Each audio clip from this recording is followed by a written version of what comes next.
শ্রেষ্ঠ বলেছেন, তুমি যাকে আমার চেয়ে বেশি ভালোবাসবে আমি তাকেই তোমার থেকে দূরে নিয়ে যাব এবং তোমাকে একা করে রাখবো।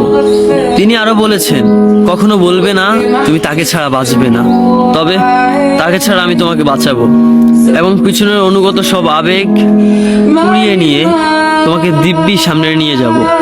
তুমি কি দেখো না, ঋতুরাও বদলে থাকে, ছায়া দেয় যে গাছটা শুকিয়ে গেছে। তোমাদের ধৈর্য হারিয়ে যায়, কিন্তু তোমার শ্রেষ্ঠা ধৈর্যশীল এবং পরম দয়ালু। সেই ঝরে যাওয়া পাতার ঢাল থেকে আবারও সবুজ পাতা গজায়। তুমি দেখো না তোমার শ্রেষ্ঠার নিদর্শন, যে মানুষটাকে তুমি নিজের অংশ ভাবতে সেই মানুষটাও একদিন অচেনা হয়ে যায়, তোমার মন ভেঙে যায়। এমনকি তোমার বিশ্বস্ত বন্ধুরাও স্বার্থ পুড়িয়ে যাওয়ার পর বিশ্বাসঘাতকে পরিণত হয়। তুমি কি তা দেখো না? যে মানুষটাকে নিজের জীবনের চেয়েও বেশি ভালোবাসতে সেই মানুষটাও প্রতারণা করে।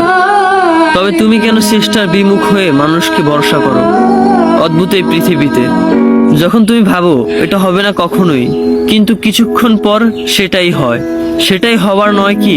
তুমি বলো আমি পড়বো না, অথচ তুমি পড়ো। তুমি বলো আমি বিরক্ত হব না, অথচ রোজ তুমি বিরক্ত হও। এবং সবচেয়ে বিচিত্র বিষয় হলো তুমি বলতে থাকো আমি মরে গেছি, অথচ তুমি বাঁচো। তোমার চেষ্টা তোমাকে বাঁচায়, তোমার চেষ্টা তোমাকে বাঁচিয়ে রাখে। তো শুকরিয়া আদায় করো তোমার সেই সৃষ্টিকর্তা মহান রব্বুল আলামিনের উপর।